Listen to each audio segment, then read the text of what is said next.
Қадірменді көрермендер, сонымен қатар журналистер қауымы, бүгінгі баспасөз мәслихатын бастаймыз. Ертең өздеріңіз білесіздер, Еуропа 2024 жылғы чемпионатының іріктеу турнирі аясында Қазақстан ұлттық құрама командасы Астана Арена стадионында Дания ұлттық құрама командасымен кездесу өткізеді.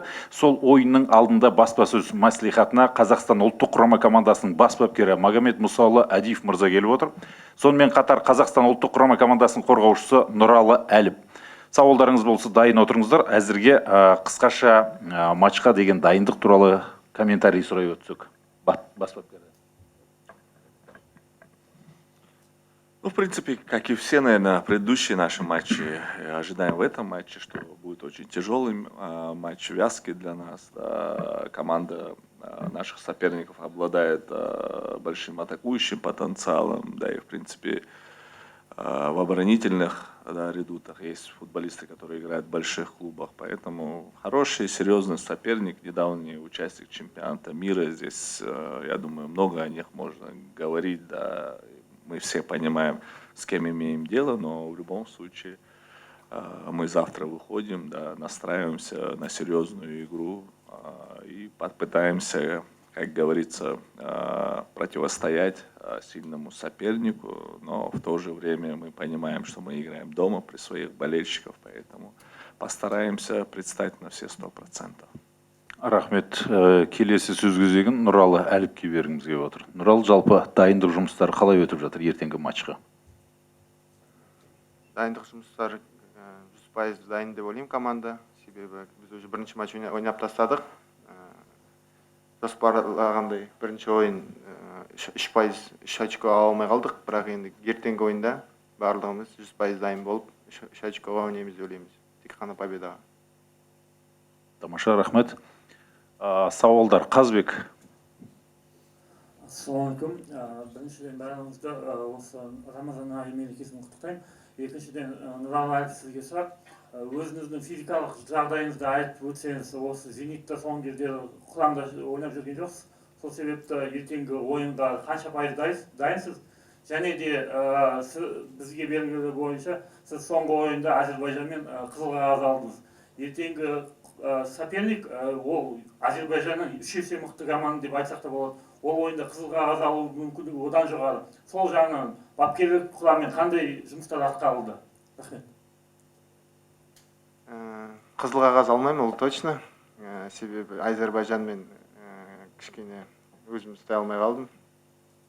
Ал ертеңгі соперникпен манағы айтып отқандай 100% дайын боламыз. Физика жағынан бас бапкер сеніп шақырып отқанына қарағанда ертең 100% өзімді көрсетіп, жақсы ойнап көрсететін шығармын деп ойлаймын. Магомед Мұсаевичқа сұрақ. Магомед Мұсаұлы, біздің құрама біз білетіндей бұл өте мықты команда емес. Сол себепті осы отборочный чемпионат Европада біріншіден мақсат ол 3-4 орын алып команда стабильность әкелу деп есептеймін. Сол себепті осы отборочный ойындарда команданың психологиясы дұрысталу үшін ертеңгі ойынды жеңу керек міндетті түрде. Сол себепті сіздердің алдыңызда қандай мақсаттар қойылды? Мысалы, осы отборочный этаптарда Қазақстан құрамасы 10 ұпайдан көп ұпай жинамаған. Осы отборочный этапта мысалы сол 10 ұпайдан көп ұпай жинап 3-4 орынды тұрақтау деген задача тұр ма? Рахмет.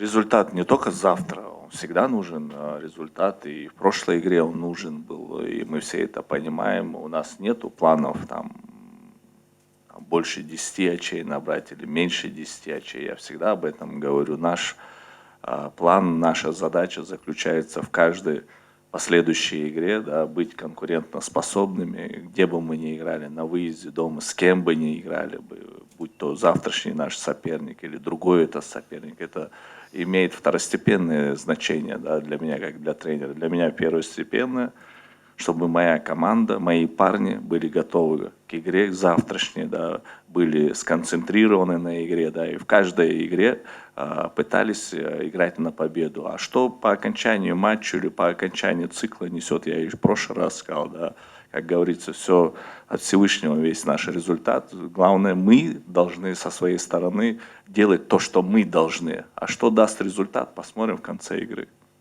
Рахмет, келесі сауал, Рымбек. Қайырлы күн, Рымбек Звали, Аладок Кизет. У меня вопрос к главному тренеру. Вы в прошлой после матчевой конференции посетовали на недостаточность игровых практик у ряда футболистов.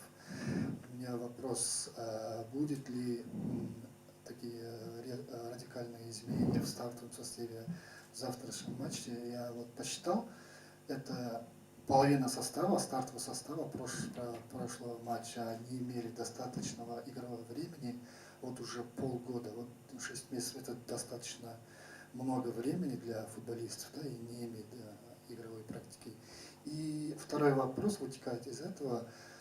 Были ли у вас разговоры с главным тренером, ну, с Бабаян, да, в нашем случае, до игры, и будут ли после? Многие тренеры сборных такие часто практикуют, да, беседы с тренерами клубов. Если не ошибаюсь, вы в прошлом году с Благоевичем разговаривали насчет Куата. Вот Да, такой да. у меня вопрос. Спасибо за вопрос. Да, вот действительно такой насущный вопрос и, наверное, по-своему тяжелый это вопрос. Да, приглашая этих парней, я понимал, что я иду на определенный риск, да, но с другой стороны, мне это надо было делать, потому что не умаляю достоинства там других футболистов. Мы каждого футболиста пытаемся отслеживать, но на сегодняшний день я посчитал, что эти парни, которые находятся в составе сборной, что они обладают, наверное, более лучшим качеством. Качество, да, все оценивается, да, что у них есть качество. И на сегодняшний день они могут нам больше помочь сборной. Да, вопрос их игровой практики, формы меня очень сильно беспокоил, и по большому счету то мое беспокойство, которое было перед этим циклом, я это и увидел в прошлой игре. Да, будь мы, наверное, в разы лучше готовы функционально, мы бы точно этот матч не проиграли. Да, по большому счету это и сказалось. Да, начало чемпионата, это один момент, когда еще футболист не в том тонусе, в котором нам бы всем хотелось бы, да, без официальных игр, и плюс малое игровое время, да, оно сказалось.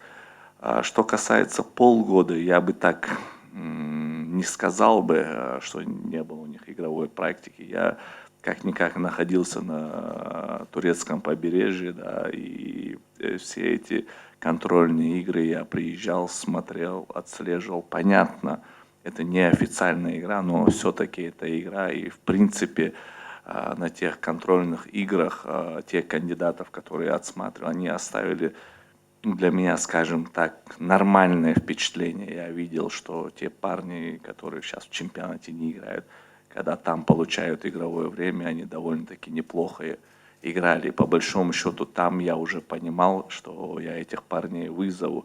А здесь уже времени не было, там практически тур, когда мы сыграли ко второму туру, мне надо было уже заявку давать.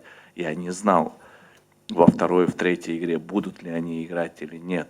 Это был такой вопрос, да, определенно я рисковал, но это мой выбор. Я свой выбор и своих парней я всегда привык уважать, и по-другому не будет. Да, это, если это что-то неправильно или негативно, да, я готов за свои ошибки нести ответственность. Парни не виноваты, я их выбирал. Значит, мы вместе или выигрываем, или я один проигрываю. Здесь никаких проблем нету. Что касается с тренером, да, я с Григорием Константиновичем разговаривали и на сборах, и по телефону разговаривали. Ни в коем случае, я подчеркиваю, ни в коем случае ни к нему, ни к одному другому тренеру, к своему коллеге я никогда не полезу с какими-то рекомендациями, да, или сделай так, или сделай так. Он на месте, он квалифицированный тренер, он знает, что лучше для его команды и для достижения своего результата в клубе. Поэтому мы, коллеги, пытаемся всегда в этом плане смотреть в одном направлении. У меня может быть свое мнение, у него свое другое, но мы каждый остаемся при своем, потому что мы уважаем друг друга, свою работу. Вот такой у меня посыл. Рахмет. Келесі сауал. Ну, ар жақта. Данияр. Здравствуйте, Данияр Елбеков, Спортский Z. Подскажите, пожалуйста, каково состояние травмированных игроков Марата Беспутова, Исламбека Булата и Сабата Майбетова с его спиной? Спасибо. Да, есть у нас проблемы. После этой игры есть ряд футболистов, которые у нас с болячками. Ну, кто, наверное, не сыграет, это Куат, да, потому что парень 3-4 на неделю выбыл, да, но остается в команде, да, он нам важен не только на поле, и за пределами поля. Плюс большой вопрос по завтрашней игре у нас по Марату Быстрову. Врачи, конечно, прилагают уйму усилий, но думаю так, хочу, конечно, как всегда в этом плане ошибиться, думаю, скорее всего, нет, чем да. Ну и есть еще несколько ребят с такими микротравмами, да, как Аймбетов, Малый, да, там Габышев, врачи, медицинский наш штаб, опять же, прилагают усилия. Но в этом направлении по этим парням смотрим так более позитивно. Но опять же, у нас есть еще сегодняшний вечер, я думаю, уже сегодня к вечеру, завтра утром у меня уже на столе будет лежать точно, кто сможет играть из них, кто нет. Рахмет. Димаш. Димаш Тулигенов, Вести КЗ, Макамед Мусаевич, здравствуйте. Вопрос к вам. Вы сами не скрывали, и, в принципе, со стороны было видно, что в прошлой игре функциональные способности наших футболистов оставляли желать лучшего. И вопрос касательно игры с Данией. Дания – это команда, которая задает высокий темп, и они не расслабляются на поле. За счет чего можно будет компенсировать вот эту не самую лучшую физическую форму наших футболистов? То есть это ранние замены или, не знаю, первые полчаса игры, может быть, в каком-то эконом-режиме, хотя это, конечно, всегда чревато опасными моментами. Либо ротация состава. Что будете предпринимать, чтобы избежать этих же проблем во второй игре? Спасибо. Ну, нельзя сказать, что в полной мере это как-то можно избежать или компенсировать. Да. Понятно, что есть определенная стратегия у нас на завтрашний матч. Понятно, что нужно в какой-то мере, да, увеличить потенциал нашей беговой работы, потому что соперник довольно-таки непростой, и понятно, что они в большей степени будут где-то владеть мячом, и нам нужна лучшая игра, наверное, без мяча, да. Поэтому мы это все понимаем. Изменения в составе определенные будут, и они, в принципе, до еще первой игры со Словенией, понимая, да, наше, скажем так, не самое оптимальное состояние, я как бы и планировал это сделать, и плюс игра показала, что это надо будет сделать. Рахмет. Келесі сауал. Рымбек. Менің сұрағым Нұралыға. Нұралы, айтпақшы құтты болсын, құсың құтты болсын. Жақында үйленгенбіз. Оны қазспортта да көргенбіз. Менің сұрағым, есінде болса, біз Киевтен келе жатқанда ма, бара жатқанда ма, жаңағыдай сенің диагональ пастарың туралы әңгімелескен едік, иә. Біз білеміз, футболда шабуыл қорғаныстан басталады. Осы компонент бойынша 2 жыл өтті, Зенитте қаншалықты жұмыс жасадыңдар? Жалпы бапкерлер саған осындай установкалар бере ма? Жалпы диагональдар бойынша, жалпы шабуылды бастау бойынша қаншалықты жұмыс жасадыңдар, қаншалықты практикадан өткіздіңдер, қаншалықты сәтті шығып жатыр, осы жағынан айтып берсең. Әрине, Зенитте жүріп, ондай пастарды, наоборот, көп күтеді. Себебі бірінші дейтін, сол сіз айтып отқанда защитниктерден басталады атака. Әр тренировка, сіз айтқандай, көп жаттығамыз. Ертеңгі ойында сондай пастар көп болады деп ойлаймын. Ертең Даниямен ойында біз комбинациялық футбол көрсету жалпы қиындау болады ғой, енді түсініп тұрсыздар өздеріңіз. Сондықтан да осыған көп жүгінуге тура келеді ғой деп айтып тұрған. Көрсетеміз. Футбол көрсетуге тырысамыз біз, әрине. Алға тебу емес. Просто алдыңғы Словениямен балдар аздап шаршап қалды. Бірақ бірінші таймда бәрі көргендей жақсы ойнадық деп ойлаймын. Словениямен қарсы бірінші таймда вообще аналарды шанс болған. Екінші таймда аздап балдар шаршап қалды. Даниямен қарсы футбол дәл солай футбол ойнауға тырысамыз. Рахмет. Келесі сауал. Бек. Магомед Мусаевич, у меня не вопрос. Короче, после матча Словения микс-зона вышел, некоторые футболисты ваши интервью не давал, вообще отказывался. Вы открытый человек, постоянно не отказывался. А вот некоторые у нас ребята постоянно так. Почему у нас, например, Словения, вратарь Ян Облак, звезда мирового футбола, топ-5 вратарь, да?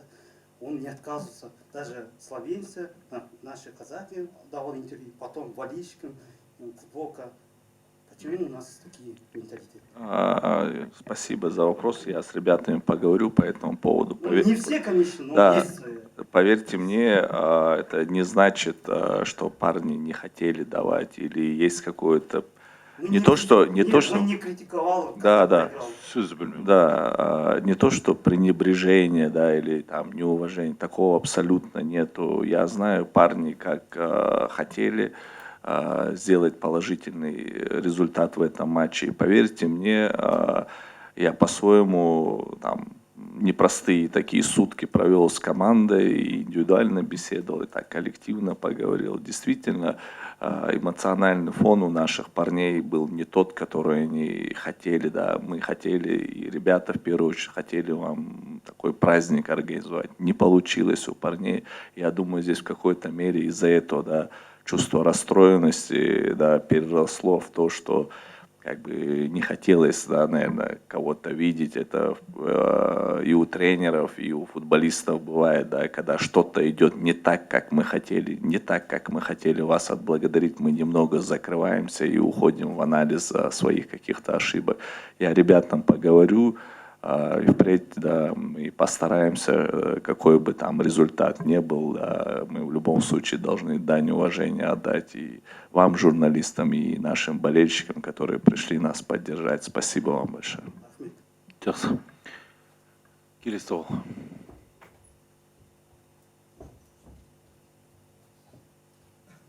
Hi, I'm from the Danish news agency. I have a question for the coach. Ағылшын тілінде бар ғой, иә? What is your impression of the Danish team and which weaknesses can you see that you can take advantage of tomorrow? У меня вопрос главному тренеру сборной Казахстана. Ваше впечатление о сборной Дании, то есть какие слабые места вы видите, за счет которых вы можете в завтрашней игре, ну, как бы построить ту игру, которую вы планируете? Ну, еще раз повторю, что Дания очень серьезный соперник, и я игры на чемпионате мира видел, и хоть бы вы не вышли из группы, я как-то и говорил, у меня было такое ощущение, что тренерский штаб команду так подготовил больше к плей-оффу, да, и вам одной игры, мне кажется, не хватило, чтобы реализовать свой потенциал. Что касается с финнами, да, я сразу после нашей игры сел и ночью смотрел игру. Опять же, это серьезный соперник, обладающий большими квалифицированными футболистами, как и у любой команды, да, будь она топ-командой, всегда есть определенные не то что слабости, да, нюансы, на которых ты можешь сыграть, да. Мы своим тренерским штабом, ну, это отметили, да, что команда атакует большими силами, да, большое количество футболистов находится в атаке, да, но учитывая ваших таких серьезных центральных защитников, которые играют в грандах, да, это хочешь не хочешь будет происходить больше здесь такие индивидуальные действия защитников, что они там любого нападающего переиграет, это есть и некая уверенность, да, сквозит туда. Поэтому не хотелось бы мне углубляться в эти процессы, но постараемся, да, на эти нюансы, скажем так, завтрашней игре надавить. Thank you for your question. We know that Denmark is a very, very tough opponent, a very good team, very top team. We know that you have taken part, you have competed at the recent World Cup, and we thought that you should have qualified to the playoff stage, and it seemed like you needed one more game to do that. But overall, we know that you have very top players. You know, you have defenders who play in the very top teams in Europe, so it is difficult for every forward to play against your defenders.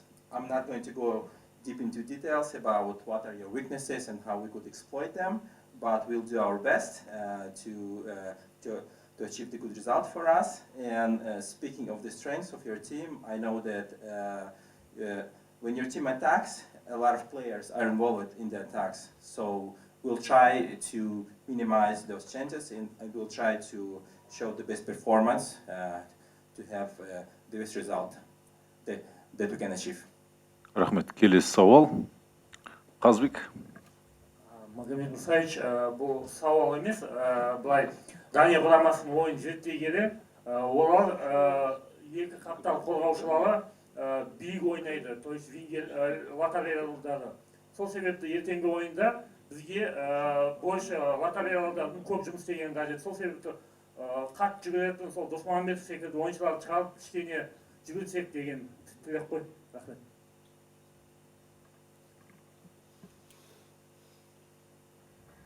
А вы правильно сказали, края очень активно участвуют в атакующих действиях, очень высоко играет, да, что и слева, и что справа. Мы это учитываем, понимаем. Да, ну, понимать и разбирать это одно, как этому противодействовать, это совершенно другое. Поэтому есть определенные, скажем так, идеи у нас по этому поводу. Да.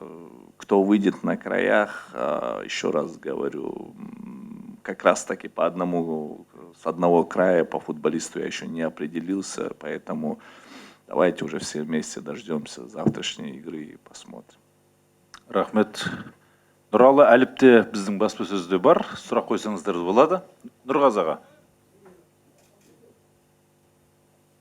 Бас бапкерге ма сауалыңыз? Қазақ тілінде қоясыз ғой? Сіз қазақша түсінесіз ба? Не особо, к сожалению. К сведению, 4 года назад здесь на вашем месте сидел Станислав Черчесов. Я знаю, да, что он... Ему мы задали на казахском языке, он не переводит, я все понял. Да, я знаю, да. Хорошо, вопрос. У нас стадион особенный, специфический. У него покрытие жесткое, стадион жесткий. Кто бы ни приехал, у них минут 20, даже 40 минут уходит на, как сказать, приспособление на поле. Вот недавно играли со Словенией. Откоп мяча, не определяли, не могли остановить мяч, долго мучились. Даже сборная Германия, когда у него золотая вот это поколение было в пиковом форме, они минут 25 не могли подготовиться к этому стадиону. Теперь вопрос. Неужели нельзя в начале матча играть двумя нападающими и как-то задел, как у нас это было в Шотландии? В итоге не выиграли 3-0. Пусть сначала матча играйте с одним нападающим. Вы всегда играете вот таким тактикой, да? Защитной, с первой минуты. Да, я вам вопрос вам даю. Вы номинального нападающего имеете? Если номинального, назовите мне второго номинального нападающего в нашей команде, который стабильно играет в своем клубе и забивает голы. Дело не в этом. Тоже Зайнутдинов может играть в нападении? Кто? Зайнутдинов. Может. Он же играл в нападении во втором тайме. Во втором тайме уже поздно. Самородов же с Аймбетовым играл в нападении. Вы уже проигрываете 2-1. Зачем уже такая замена, когда уже вы проигрываете? Хорошо, я вам еще один вопрос задам. Когда Зайнутдинов последний раз тренировался? Я отвечаю. Макс дейтін ойынға шыққан кезде салды ғой голын. Баха дейтін бір кезде счетта шықты. Дұрыс па? Баханың артынан шығады, 1-2 есе. Макс та шыққанмен составта голын салды ғой бірінші голын командаға. 1-0 әкелді ғой. Это, конечно, вы главный тренер, отвечаете. Спасибо. Это ваш выбор. Такой вопрос. Неужели нельзя вначале играть двумя нападающими и делать... Хорошо. Самородов, Аймбетов вышли играть в два нападающих у нас сразу в игре. Что касается Зайнутдинова, вы видите, вы умеете находить в тренере, можно сказать, больше отрицательных моментов, но вы не хотите себя немного послушать. Зайнутдинов 1,5 месяца не тренировался, он всего оттренировался 4 тренировки.